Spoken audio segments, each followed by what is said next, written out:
오늘 나에게 주시는 하나님의 말씀을 받는 시간입니다.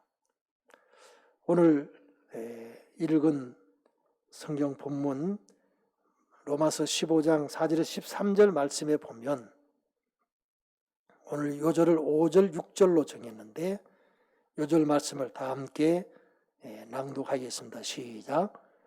이제 인내와 위로의 하나님이 너희로 그리스도 예수를 본받아 서로 뜻이 같게 하여 주사 한 마음과 한 입으로 하나님 곧 우리 주 예수 그리스도의 아버지께 영광을 돌리게 하려 하노라.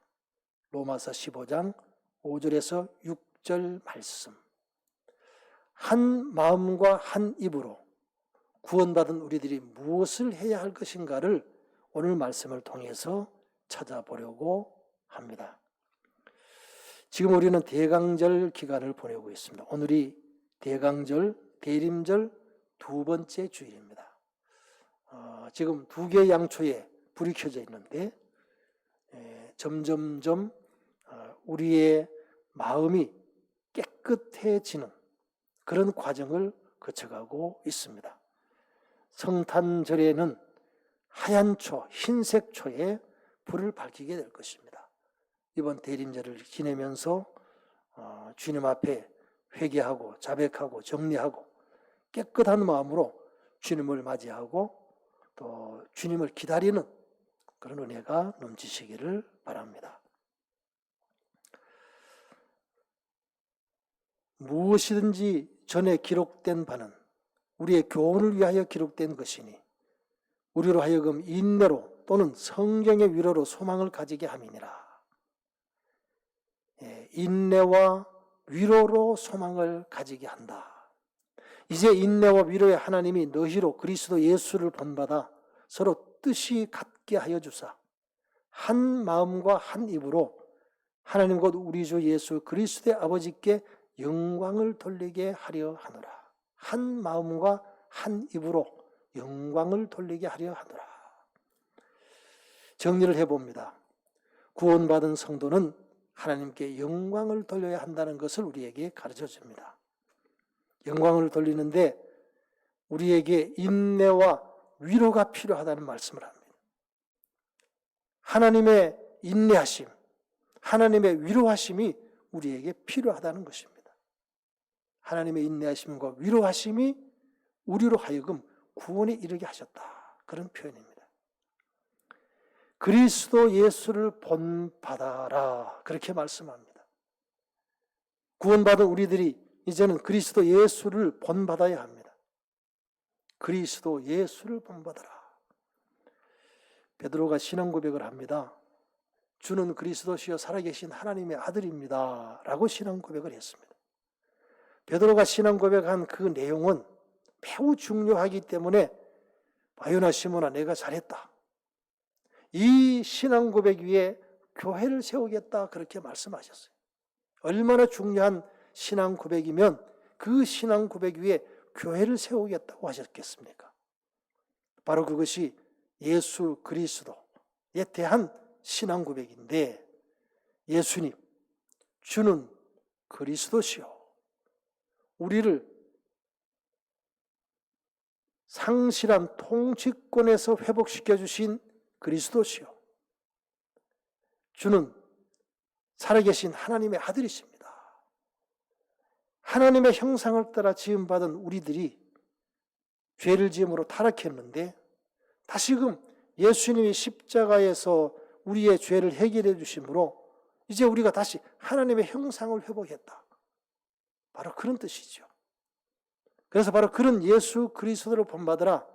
예수 그리스도를 통해서 우리가 상실한 생명과 통치를 회복해라. 그런 뜻입니다. 서로 뜻을 같이 하여야 합니다. 우리는 신앙생활을 하면서 구원받은 하나님의 백성으로서 이 일의 뜻을 같이 해야 합니다. 생명과 통치권을 행사하는 일에 뜻을 같이 하는 것이죠. 주 예수 그리스도께 영광을 돌리는 일에 한 마음 한 입으로 참여하라. 이제 우리가 한 마음 한 입으로 뭘 할 것이냐? 주 예수 그리스도께 영광을 돌리는 일, 곧 생명권과 통치권을 실현하는 일에 참여하는 겁니다. 영광을 돌리는 그 일은 생명과 통치권을 실행할 때에 우리 하나님께서 영광 받으시게 된다 하는 것입니다. 그러므로 그리스도께서 우리를 받아 하나님께 영광을 돌리심과 같이 너희도 서로 받으라. 내가 말하노니 그리스도께서 하나님의 신실하심을 위하여 할례의 추종자가 되셨으니 이는 조상들에게 주신 약속들을 견고하게 하시고 이방인들과 그 긍휼하심으로 말미암아 하나님께 영광을 돌리게 하려 하심이라. 기록된 바 그러므로 내가 열방 중에서 주께 감사하고 주의 이름을 찬송하리로다 함과 같으니라. 먼저 서로 받으라 그랬습니다. 지금 이 로마서의 그 현장은 이방인들이 예수 믿고 이제 구원을 받았습니다. 유대인들도 있습니다. 특별히 예수 믿는 유대인들을 향해서 이제는 그 이방인들을 받으라. 형제로 받으라. 교회의 일원으로 받으라. 그런 뜻입니다. 그리고 함께 하나님께 영광을 돌려야 된다. 그렇게 말씀합니다. 구원받은 성도는 주의 이름을 찬송하여야 할 사명이 있습니다. 유대인과 이방인이 함께 주의 이름을 찬송합니다. 열방 중에서 주께 감사하고 주의 이름을 찬송하는 것입니다. 이사야 43장 21절에 보면 우리를 지으신 목적을 이렇게 설명합니다. 이 백성은 내가 나를 위하여 지었나니 나를 찬송하게 하려 함이니라. 우리로 말미암아 하나님이 기쁨을 얻으시는 겁니다. 하나님이 자부심을 갖도록 하시는 겁니다. 자랑스럽게 우리를 자랑하고 칭찬하도록 하는 것입니다.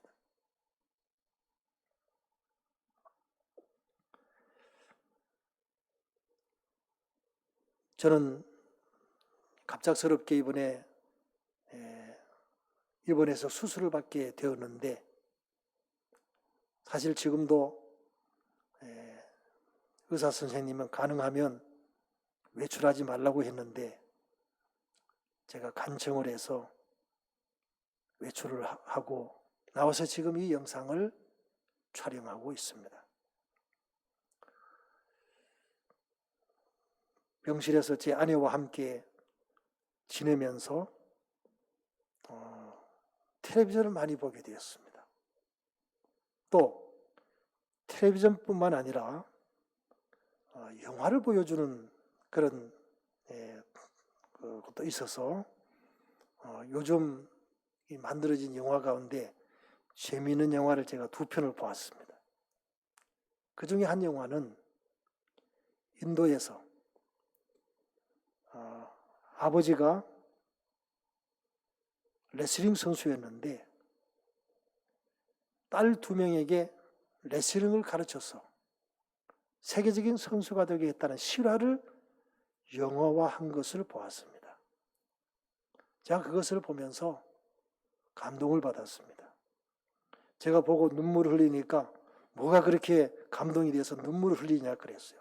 마지막 순간에 참 감동이 돼서 제가 눈물이 나왔습니다. 아버지가 이루지 못한 꿈을 2 딸들이 이룬 것을 보면서 마지막 부분에 이런 얘기가 나옵니다. 나는 너희들이 자랑스럽다. 국제대회에서 메달을 50여 개를 땄다 그래요. 금메달뿐만 아니라 은메달, 동메달 해서 50여 개를 딴 아버지는 하지 못한 그 일을 2 딸들이 해낸 겁니다. 그래서 나는 너희들이 자랑스럽다라고 얘기하는 그 장면에서 저는 감동이 되었습니다. 우리가 하나님 앞에서 나는 내가 자랑스럽다라고 말할 수 있어야 합니다. 그게 찬송하는 겁니다. 그게 하나님을 찬송하는 겁니다. 하나님이 우리를 보시고 기뻐하시고 나는 너가 자랑스럽다라고 말할 수 있는 그런 존재가 되어야 한다는 것입니다. 또 이르되 열방들아 주의 백성과 함께 즐거워하라 하였으며 또 모든 열방들아 주를 찬양하며 모든 백성들아 그를 찬송하라 하였으며 열방들아 주를 찬양하라. 우리는 나만 주님을 찬양하는 것이 아니라 지금 현재 성도들만 주님을 찬양하는 것이 아니라 모든 열방들이 만물이 주님을 찬양하도록 하는 사명이 있습니다. 그것이 교회의 사명입니다. 만물이 주님께 찬양을 드려야 합니다. 또 이사야가 이르되 이새의 뿌리 곧 열방을 다스리기 위하여 일어나시는 이가 있으리니 열방이 그에게 소망을 두리라 하였느니라. 소망이 하나님이 모든 기쁨과 평강을 믿음 안에서 너희에게 충만하게 하사 성령의 능력으로 소망이 넘치게 하시기를 원하노라. 이새의 뿌리에서 열방을 다스리는 분이 나올 것이다. 그렇게 약속해 주신 겁니다. 이새의 뿌리에서 한 싹이 나서 만민의 기치로 설 것이요 열방이 그에게로 돌아오리니 그가 거한 곳이 영화로우리라. 아브라함의 우선 예수님으로 오셔서 우리가 상실한 생명권을 회복시켜 주신다. 다윗의 우선 그리스도로 오셔서 우리가 상실한 통치권을 회복시켜 주신다. 바로 그 예수님이 이새의 뿌리에서 싹이 난 분이시다. 그렇게 설명을 하고 있습니다. 왜 하필이면 이새의 뿌리일까? 잠시 설명을 드리도록 하겠습니다. 뿌리는 그루터기라는 그런 뜻입니다. 이새는 베들레헴의 목자, 시골, 요즘 표현으로 하면 시골뜨기 베들레헴의 목자, 그 이새의 가문에서 비천한 가문에서 태어난 메시아를 표현하고 있는 것입니다. 사무엘이 하나님께로부터 이새의 아들 가운데 기름을 부으라라는 말씀을 듣고 이새의 집으로 갔습니다. 당연히 우리의 상식으로 하면 장자에게 기름을 부어야 되죠. 보니까 장자가 제법 잘생겼습니다. 키도 크고 힘도 세고 얼굴도 잘생겼습니다. 그래서 속으로 이 사람에게 기름 부으면 되겠다. 그렇게 생각을 했는데 하나님께서 말씀하십니다. 나는 외모로 사람을 취하지 않는다. 그 중심을 보신다. 그러면서 장자 엘리압이 아니라고 말씀합니다. 두 번째 아비나답이 왔습니다. 두 번째도 아니었습니다. 세 번째도 왔습니다. 삼마도 왔습니다. 아니었습니다. 넷째부터 일곱째까지 아들이 다 지나갔지만 하나님께서 허락하지 않았습니다. 이제 더 없습니까? 예, 말째가 있습니다. 저 양을 치고 있습니다. 이 당시에 다윗의 나이를 많은 학자들이 추론하기를 한 15살쯤으로 추론합니다. 말째, 막내, 사람들이 별로 알아주지 않는 존재. 그런데 다윗을 데려왔습니다. 그랬더니 하나님께서 사무엘에게 그에게 기름을 부으라고 말씀합니다. 사람들 눈에 보았을 때는 엘리압이 제일 합당한 것처럼 보였지만 하나님께서는 외모로 보시지 않고 그 중심을 보셨습니다. 다윗은 하나님을 최고로 모시는 하나님을 예배하는 사람이었습니다. 비록 말째였지만 어린 소년이었지만 하나님께서는 다윗을 선택하신 겁니다. 사람의 눈에 보일 때는 보잘것 없었지만 그러나 이새의 뿌리에서 다윗을 통해서 메시아가 오시게 되었다는 것입니다. 한 싹이 나서 새롭게 돋아나는 여린 싹을 말합니다. 마른 땅에서 돋아나는 연한 순처럼 볼품 없는 싹을 의미하기도 합니다. 그러나 소망의 싹으로 오신 예수님이 이 땅에 오심이 모든 인류에게 복음이 되었습니다. 그래서 이새의 뿌리에서 한 싹이 나서 바로 그분이 예수 그리스도이시고 그분이 우리에게 복음으로 오신 겁니다. 바로 이 성탄절은 그 예수님이 우리에게 오신 날입니다. 그러므로 성탄절의 주인공은 바로 예수님입니다. 그리고 성탄절에 해야 될 일이 뭘까? 오늘 그 말씀을 드리려고 합니다. 성탄절에 해야 될 일, 먼저는 제자를 만드는 일입니다. 또 내가 많은 증인들 앞에서 내가 들은 바를 충성된 사람들에게 부탁하라. 그들이 또 다른 사람들을 가르칠 수 있으리라. 그래서 제자 훈련 4세대를 바울, 디모데, 충성된 사람, 또 다른 사람 이렇게 표현합니다. 적어도 나로부터 4세대가 흘러가도록 우리가 제자 훈련에 힘써야 된다는 것을 말합니다. 그러나 그보다 먼저 해야 될 일이 있습니다. 제자 훈련보다 먼저 해야 될 일이 있습니다. 그것은 바로 신앙 전승입니다. 아브라함, 이삭, 야곱, 요셉, 신앙 전승 4세대입니다. 특별히 코로나19는 바로 신앙 전승 4세대를 하나님께서 완성시키라고, 여기에 집중하라고 주신 기회임을 기억하셔야 합니다. 오늘 아침에 CTS 텔레비전을 같이 시청을 했습니다. 제 아내와 함께 시청을 했는데, 싱가포르에 있는 아주 유명한 교회 목사님이 설교를 하시는데 감동이 되는 내용이 많이 있었습니다. 그중에 하나가 이런 것이었습니다. 여러분, 6월절에 어떤 사람이 구원을 받았습니까? 양의 피를 문설주에 바르고 집안에 있었던 사람이 구원을 받았습니다. 오늘 이 코로나19 시대에 집 안에서 구원의 역사가 일어나야 합니다. 제가 아주 감동을 받았습니다. 양의 피를 문설주에 바르고 집안에 있었던 사람들이 구원을 받았어요. 오늘 우리의 구원의 역사는 가정에서부터 이루어져야 합니다. 가정에서 예배가 드려지고 말씀이 묵상되어지고, 그러므로 신앙이 전승되어야 합니다. 땅끝까지 복음을 전해야 합니다. 땅끝은 아직 복음이 전해지지 않는 그곳이 땅끝입니다. 바로 오늘 이곳에서 복음을 전해야 합니다. 지금 여기에서 복음을 전해야 합니다. 제가 이번에 했는데 우리 노예 목사님 부부가 저를 위문 오셨어요. 목사님이 전복죽을 끓여서 오셨어요. 사모님이 끓여오신 게 아니고 목사님이 끓여오셨어요. 그 목사님은 요리를 잘 하시는 분입니다. 그래서 전복죽을 직접 끓여서 사모님과 같이 오셨어요.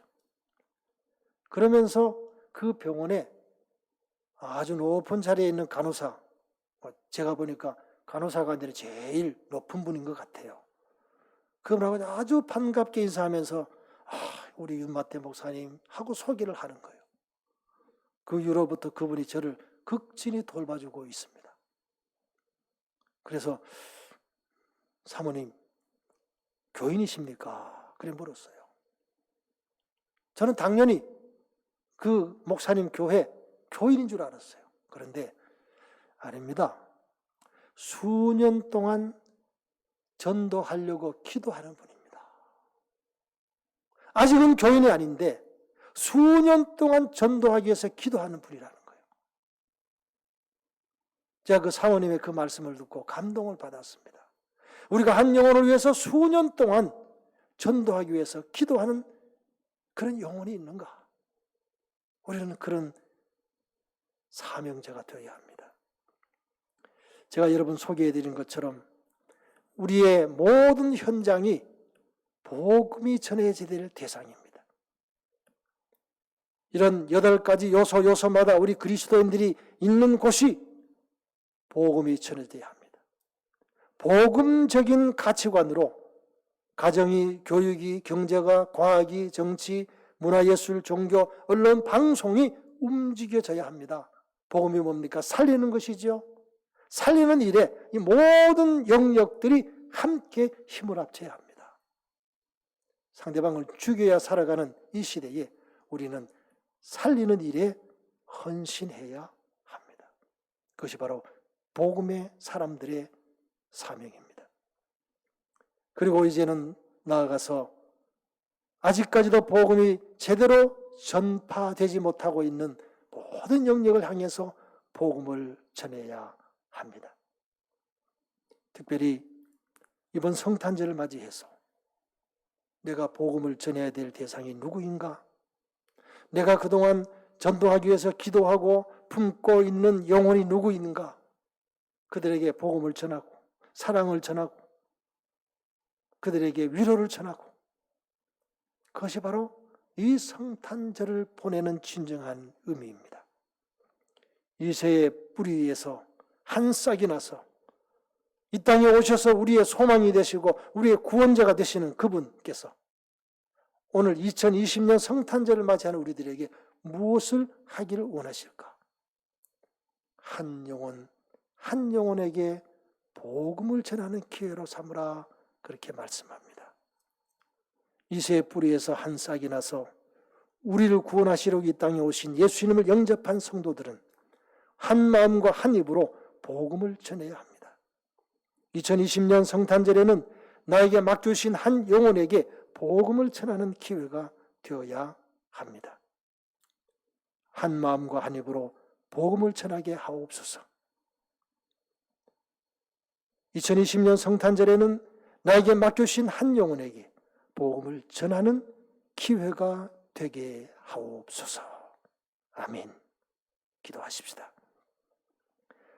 거룩하신 하나님 아버지, 오늘 대림절 두 번째 주일을 맞이하여 하나님 앞에 예배드리는 우리들에게, 구원받은 우리들에게 한 마음 한 입으로 한 영혼 한 영혼에게 복음을 전하라고 말씀해 주셨습니다. 구원받은 우리들이 해야 될 이 귀한 사명, 이번 성탄절에는 반드시 한 영혼에게 복음을 전함으로 그들이 예수님을 영접하고 구원받는 놀라운 구원의 역사가 우리를 통해서 일어나게 하여 주옵소서. 우리 모든 성도들이 한 마음 한 입으로 복음을 전하는 일에 최선을 다하게 하시고 이를 위해서 서로 격려하고 서로 힘을 모으는 귀한 성탄절이 되게 하여 주옵소서. 예수님의 이름으로 간절히 축복하며 기도하옵나이다. 아멘.